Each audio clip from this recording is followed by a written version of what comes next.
आज हम बात करते हैं अलंकार की। अलंकार हमने पीछे किए थे, वो व्याख्या सहित थे वो। ठीक है, यहाँ पर भी हम आपको बताएंगे व्याख्या के साथ ही। ठीक है, तो चरण धरत चिंता करत चितवत चार्यो और सुबरन को ढूंढत फिरत कवि व्यभिचारी चोर।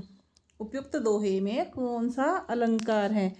यहाँ पर कौन सा अलंकार है? यहाँ पर श्लेष अलंकार है। यहाँ पर एक ही शब्द का दो या दो से अधिक बार जहाँ पर अर्थ लिया जाता है, तो वहाँ पर कौन सा अलंकार होता है? वहाँ पर श्लेष अलंकार होता है।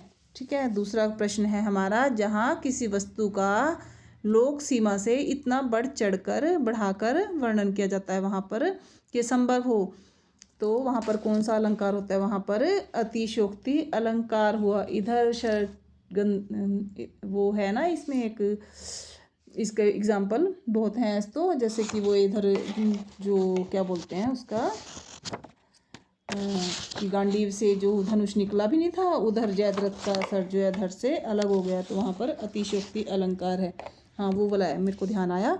वह शर इधर गांडीव गुण से भिन्न जैसे ही हुआ, धड़ जयद्रथ का उत्तर सिर से भिन्न वैसे ही हुआ। ठीक है, तो वहाँ पर क्या होता है? जहाँ पर बहुत ज़्यादा बढ़ा चढ़ा कर, हो ही नहीं सकता, पॉसिबल नहीं है, लेकिन उतनी ज़्यादा तारीफ कर दी जाती है। ठीक है, तो वहाँ पर अतिशयोक्ति अलंकार होता है। अगला तीसरा क्वेश्चन है, कुंदु इंदु समदेह उमा रमन करुणा अयन में कौन सा अलंकार है? यहाँ पर समान तुलना की गई है, तो यहाँ पर कौन सा होता है? उपमा, जहाँ पे सा। ठीक है, तो वहाँ पर उपमा अलंकार होता है। ठीक है, इसके बाद है हमारा, लहर लहर कर यदि चूमे तो किंचित विचलित मत होना। ठीक है, तो यहाँ पर क्या है? यहाँ पर लहर लहर में दो बार लिया गया है, लेकिन दोनों का अर्थ भिन्न है, तो यहाँ पर कौन सा अलंकार होगा? यहाँ पर जहाँ पर क्या होता है? शब्द तो दो बार होते हैं, लेकिन दोनों का अर्थ भिन्न भिन्न होता है, तो वहाँ पर कौन सा अलंकार होता है? वहाँ पर यमक अलंकार होता है। जहाँ उपमेय में उपमान की समानता की संभावना व्यक्त की जाती है, वहाँ पर क्या होता है? उपमा अलंकार। कौन सा अलंकार होता है? वहाँ पर उपमा अलंकार होता है। नाचे अचानक हो रहे बिन पावस वन मोर, प्रस्तुत पंक्ति में कौन सा अलंकार है? यहाँ पर कौन सा अलंकार है? विभावना। ठीक है, तो यहाँ पर कौन सा अलंकार है? यहाँ पर विभावना अलंकार है। उस काल मारे क्रोध के तनु कांपने उनका लगा, मानो हवा के जोर से सोता हुआ सागर जगा। मानो, मानो मनु जानो जनु में उत्प्रेक्षा अलंकार होता है। ठीक है, तो यहाँ पर मानो शब्द है, तो आपने सीधा ही बोलना है, यहाँ पे उत्प्रेक्षा अलंकार है। ठीक है, उसके बाद है हमारा, अलंकार के संदर्भ में मानवीकरण से क्या अभिप्राय है? ठीक है, तो जीवात्मा का मानवीकरण नहीं, मनुष्य द्वारा करने योग्य नहीं, वशीकरण द्वारा निर्जीवों पर नहीं, वह अलंकार जिसमें भावनाओं में मानव गुण व कार्य का आरोप हो से कहते हैं मानवीकरण। ठीक है, तो यहाँ पर आंसर होगा घ। इसके बाद है, पूत कपूत तो क्यों धन संचय, पूत कपूत तो क्यों धन संचय। ठीक है, यहाँ पर क्या है? अनुप्रास अलंकार है, और वो भी लाटा अनुप्रास। यहाँ पर जो है पूत कपूत के बाद कोमा आता है। ठीक है, और उसके बाद पूत सपूत तो क्यों के बाद आता है ना, तो यहाँ पर कि यहाँ पर दोनों का अर्थ भिन्न हो जाता है। यहाँ पर लाटानुप्रास है, क्योंकि ये बार बार पुनरावृत्ति और दोनों ही वाक्य दो बार प्रयुक्त हुए हैं, लेकिन उनमें कोमा के फर्क की वजह से अर्थ ही भिन्नता हो जाती है, तो यहाँ हुआ लाटानुप्रास। दिवसावसान का समय, मेघ में आसमान से उतर रही है, वह संध्या सुंदरी परी सी धीरे धीरे। इन पंक्तियों में सी सा मानवीकरण अलंकार का उदाहरण है। ठीक है, तो वैसे तो उपमा भी होता है, लेकिन यहाँ पर क्या है? मानवीकरण अलंकार है।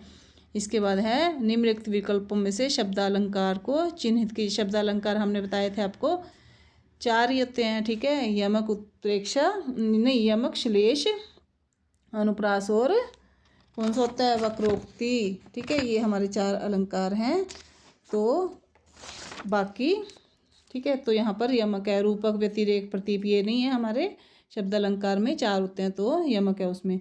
दीन मुद्रिका डारी तप कपि कर हृदय विचार, हर्षी उठी कर गेहूँ जनु अशोक अंगार, ये हमारा है, आपने पढ़ी है सुंदरकांड, उसमें है ये। ठीक है, तो इसमें कौन सा अलंकार है? भ्रांतिमान अलंकार। ठीक है, उसको भ्रांति हुई है, तो तो यहाँ पर भ्रांतिमान अलंकार हुआ है। जहाँ बिना कारण के कार्य का होना पाया जाए वहाँ पर कौन सा अलंकार होता है? वहाँ पर विभावना अलंकार होता है। मतलब मन में भावना वो आती है कि हाँ हो गया है, लेकिन हुआ नहीं होता है वो कार्य। चंचला स्नान कर आए चंद्रिका पर्व में जैसे, उस पावन तन की शोभा आलोक मधुर थी ऐसे। ऐसे में क्या है? तो स्नान कराए चंद्रिका पर्व में। चंद्रिका पर्व में स्नान कहाँ से? अतिशयोक्ति होगी। ठीक है, यहाँ पर ज़्यादा ही बढ़ा चढ़ा कर तुलना की वो की गई है, उसकी तारीफ की गई है। ठीक है, तो उसके मतलब शरीर ऐसा है कि जैसे चंद्रमा के उसमें नहा के आ गए हैं, तो ऐसा तो होता नहीं है। तो यहाँ पर अतिशयोक्ति। नीचे लिखे गए विकल्पों में विकल्प रूपक अलंकार से संबंधित है। रूपक में तो चंद्रमा के समान मुख, ठीक है, चंद्रमा रूपी मुख, यहाँ पर कौन सा अलंकार होगा? रूपक अलंकार। ये थोड़ा लाइट है ये वाला प्रश्न, है ना। आगे है, बल नहीं पहुँचे शरीर तक शत्रु गिरे पहले भू पर। ठीक है, अभी पहुंचा नहीं था और वहाँ पर शत्रु पहले ही धरती पे गिर गया, तो ये अतिशयोक्ति होगी। ठीक है, अभी तक तो पहुंचा भी नहीं था, बल लगाया भी नहीं था और वो पहले ही शत्रु नीचे गिर गया, तो यहाँ पर कौन सा अलंकार होगा? यहाँ पे अतिशयोक्ति। तरनी तनुजा तट तमाल तरुवर बहुछाई, यहाँ पर अनुप्रास त की पुनरावृत्ति हो रही है, तो यहाँ पर अनुप्रास अलंकार है। अगला है, अलंकारों की महत्ता के संबंध में इनमें से कौन सा कथन सही नहीं है? ठीक है, काव्य सौंदर्य में वृद्धि बढ़ाते हैं, हाँ बढ़ाते हैं। काव्य अलंकारों के बिना काव्य के चिन्ह संभव नहीं है, नहीं है संभव। ठीक है, संभव तो है परंतु उसमें वो नहीं होगा, है ना। तो यहाँ पर आंसर हमारा होगा बी। ठीक है, आगे अलंकार काव्य सौंदर्य उत्पन्न करता है, अलंकार करता है, अलंकारों से काव्य रचना होती है, पर हो जाती है यहाँ पे काव्य की रचना, परंतु उसमें सौंदर्य नहीं होगा। ठीक है, अगला प्रश्न है, तो आंसर होगा इसका बी। ख, नवल सुंदर श्याम शरीर की सजल नीरद सी कल क्रांति थी। सी आ गया यहाँ पे, सी साफ, तो उपमा अलंकार। ठीक है, तो अगला है, प्रस्तुत पंक्तियों में कौन सा अलंकार है? मेघ में आसमान से उतर रही वह सुंदर सुंदरी परी सी धीरे धीरे।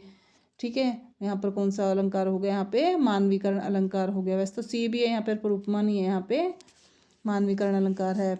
मानवीकरण और उपमा, उपमा में क्या होता है? तुलना की गई है उपमा और उपमेय का, और इसमें उपमेय से उपमा की तुलना की गई है, उसका उल्टा होता है।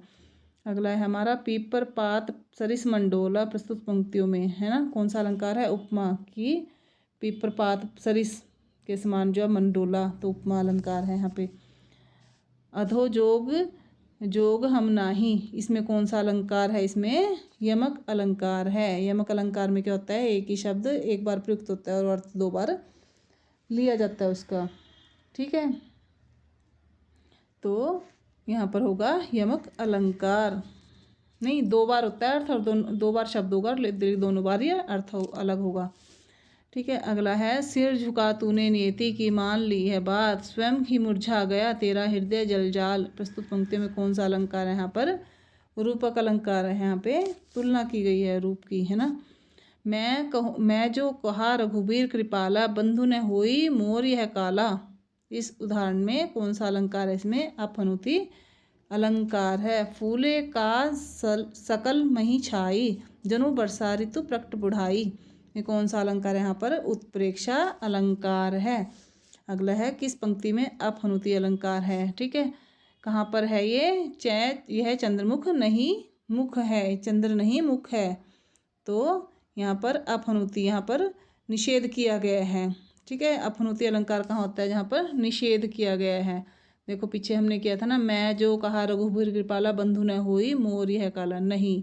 ठीक है, यहाँ पर भी निषेध किया गया, तो जहाँ पर निषेध होता है वहाँ पर अपनुति अलंकार होता है।